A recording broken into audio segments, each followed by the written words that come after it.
এই হলো সেই আমাদের কাঙ্ক্ষিত স্বপ্নের খাবার, যা আমরা স্বপ্নে দেখি যে আসলে এই খাবারটা খাবো কি খাবো না। তো কাঁকড়াটা অবশেষে খাইয়েই ফেললাম, তো অর্ডার দিয়েই ফেললাম। তো বেটারা কাটতেছে, কাটার পরে মানে ভাবলাম যে কাঁকড়া খাবো কি খাবো না, তখন জানি কেমন একটা লাগলো যে আসলে নিব না। তারপরে কি করবো, এখন দিয়া ফেলাইছি, কিছু করার নাই।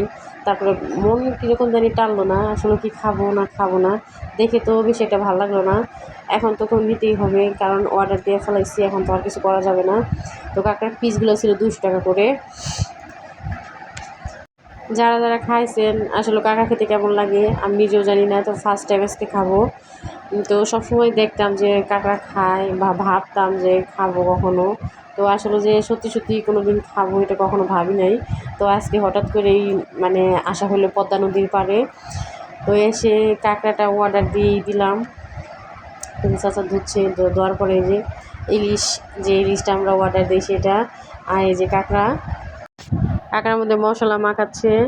তো ওনারা সারাদিন আসলে এত এত মাছ কাঁকড়া তারপরে এত কিছু করে, তারপরও এনাদের কোনো ক্লান্ত নাই। খুবই আমরা মহিলারা যে বাসায় এত কাজ করি তার থেকেও ডাবল কাজ করে, এদের কাজের কোনো শেষ নাই, সারাক্ষণ 24 ঘন্টা এরা করতেই থাকে। বাবারে ধৈর্য।